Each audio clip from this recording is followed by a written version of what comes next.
Hey guys, how are you doing today?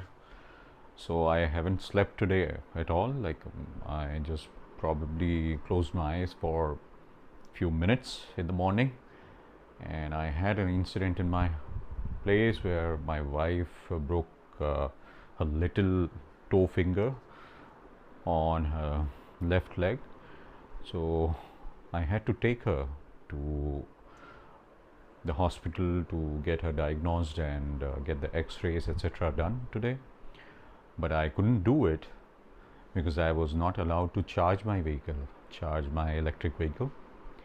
Now, these are the issues typically observed in any residential societies, high-rise residential societies particularly, where they do not allow you to charge your electric two-wheelers while asking you to install your own charging points, or simply just deny, letting you charge your vehicle anywhere.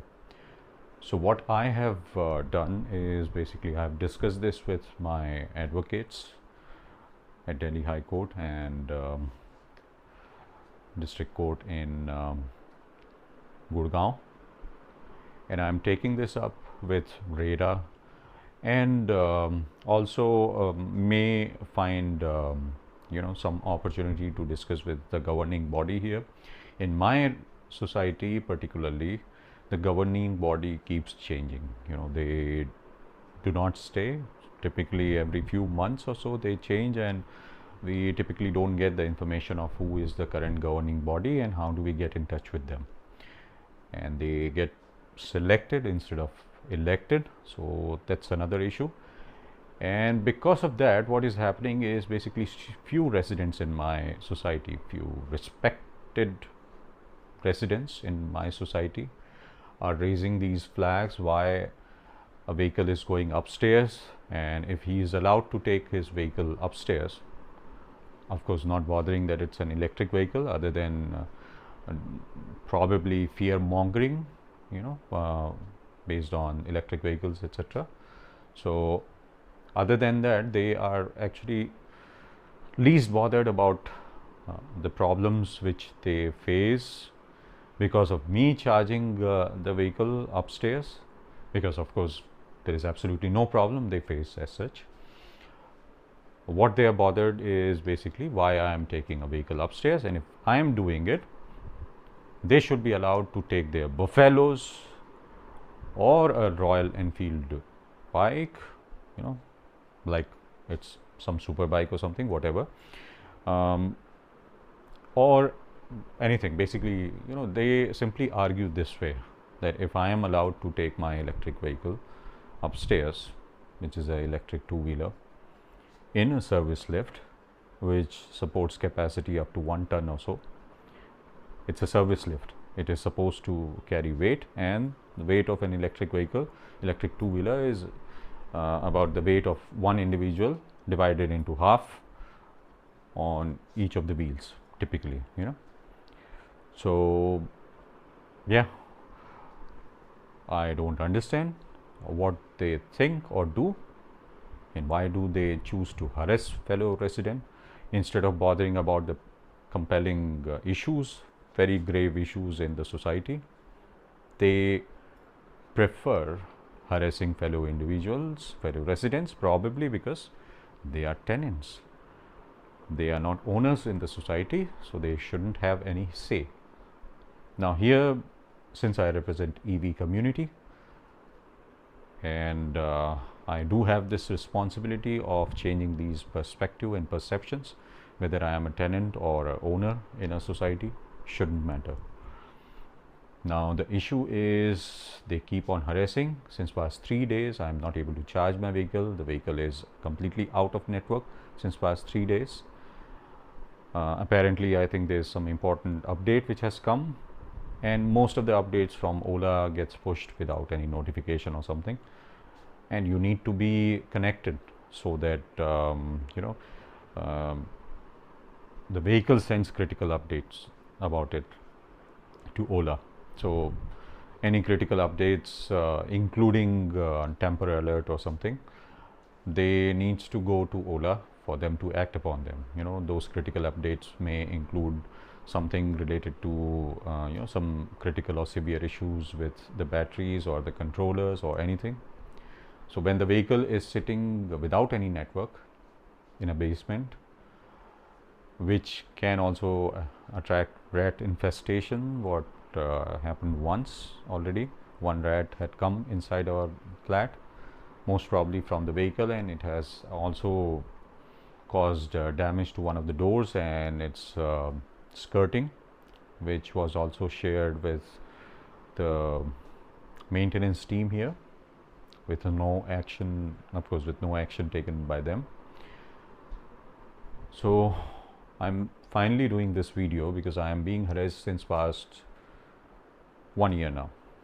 Since September 2023, this harassment started.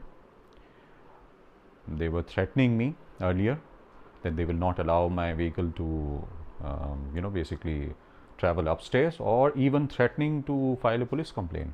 What kind of police complaint they, were foreseeing to file when it's me who is getting harassed and mentally, basically going through extreme mental agony and stressed. Basically since past 3 days I'm not able to sleep because of this, because my vehicle is basically sitting there without getting charged. 2 days ago I was not able to go out. Today I was not able to go out. Today I think it is now past midnight. So essentially yesterday and day before yesterday I was not able to go out, and today is basically the 4th day when the vehicle is sitting there after I had taken it out after almost 3 weeks. So this is what happens when you are maintaining a electric two-wheeler in a society. Instead of bothering to appreciate the goodness and benefits these electric two-wheelers bring, because we typically talk about moving to EVs, which means electric cars, which consumes about 10 times more power to run a particular distance. So when we talk about sustainability and environment consciousness and carbon emission norms, carbon footprint, societies have this moral responsibility, core responsibility, to ensure minimum carbon footprint. Now there are some other stark issues which also I would like to highlight as side note, that in my society and probably most of the societies in New Gurgaon, they are following this process of running the diesel generators. They have not moved to CNG based generators, despite being mandated and banned from using diesel generators. They have somehow hand twisted the government by not converting their generators to CNG and keep on running it on diesel till date. Since past I think 4 years or so, or probably 5 years, this mandate had come, but still they are doing it, and they are doing it manually. So what happens is, basically even when the power is back on, sometimes the generator is running for several hours together. Like imagine the kind of wastage of fossil fuels and money is being done every time generator switches on, because they run it at least for 15 to 20 minutes, even when the outage was only for a second. This is how they do it, because they say that the generator is quite big, so they have to run it for 15-20 minutes or so. If you have to run it, you run it. Why are you compromising the residents for your operational issues? You can simply run it idle, after switching over to utility power, but they don't do it. Another reason they give about this behavior is that they sometimes have multiple power outages, frequent power outages. So they keep on running the generator till they are sure, after probably half an hour or 45 minutes or whatever time, that the power will not go out. Now what kind of behavior is this? Imagine running diesel generators for 45 minutes or 15 minutes also, what they typically say, just to ensure that there is no intermittent power outage for those 15 minutes. Is that how you are supposed to run diesel generators or power backup? Power backup is supposed to last only till utility power is restored, as simple as that. Running it for even a minute more, you can run it idle if you have any operational challenges or any issue with the generator switching off within 15 minutes or so. And when running idle, the diesel consumption will be significantly less than running it on load. But they want to bill the residents, and accordingly they do so. So anyway, there are many more issues which I would like to discuss, but yeah, these two issues are related to sustainability and environment consciousness. And for some reason, the residents, most of the residents in my society, I would say, since they don't act or react, they are not bothered about these things. They are bothered about, basically if I use any 5 amp plug to charge my vehicle, that basically, it will probably cause a bill of 1 paisa or so into their monthly electricity bill, common area electricity bill. But they are not bothered about thousands of rupees billed to them for DG backup because of all these, abuse of the infrastructure when they are running DG despite having got the power backup. Now, please excuse me for my look because I couldn't shave. I am short of time this week. That's why I'm fumbling as well. I'm completely out of time. I'm somehow finding time for like 2-3 hours or 4 hours or so to sleep this week. Since past 8 days, this is how my schedule is. Some 3-4 days ago, I was able to sleep a little bit, probably 4 hours more during evening hours, but otherwise typically this is my schedule. And yeah, I am going to share some videos which will probably shed some light, but yeah, this is the issue which I need to highlight, and I'm going to post a blog on this, and also start a thread in our evtalks.com forum, forums.evtalk.com. Please do join and contribute, because some of these sticky issues need policy change, and also needs to be looked by the policy makers, including government and courts, high courts and Supreme Courts of India, because some of them have made some observations about electric vehicles not safe to charge inside a flat, which has caused some of these confusions, which is obviously not true, because it's rarest of rare incident when a known EV like coming from Ola, Ather or any other known manufacturer will catch fire just like that, So as long as we have got sufficient protection to prevent fire or prevent any mishap if it happens, there shouldn't be any issue. EVs are not time bomb. Please do spare your understanding and knowledge about EVs. If you think that EVs can explode anytime, first of all, these cells do not explode, they combust. There is a difference between explosion and combustion.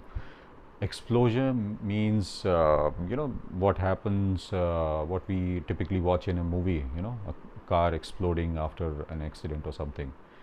But electric vehicles do not explode or combust like that. They burn, they basically start sort of like burning, emitting fire. So that's how they do it. They never explode as such. It's like flower pots. So they will combust one cell at a time. So those cells are quite tiny. So yeah, they will give sufficient warning before combustion, in the form of when thermal runaway happens, you will see some fumes coming or something, so you have sufficient time to disconnect those batteries and avoid those combustion. So now, and this is something I am also basically trying to educate Ola, etc., there should be a physical mains circuit breaker to disconnect the batteries in any form of incidents, to avoid most of these incidents what have happened, even when they are very handful. So out of 10 lakh vehicles, if probably 5 or 6 or 10 vehicles have got burned, it's actually nothing. It's basically it's adhering to Six Sigma guidelines. So you shouldn't be bothered about those combustions if they are so rare. So yeah, I conclude my discussion of today. I hope you would like, subscribe and share this new channel, and would appreciate the content around these things and education. I will be starting my education series shortly. I'm not able to build a proper studio environment, that's why I'm just walking and talking as I normally prefer. So please excuse me like this. I don't have proper lighting as well. So yeah, it will improve, but I hope you like the conversation. Thank you so much for your time. Have a great day. Bye bye.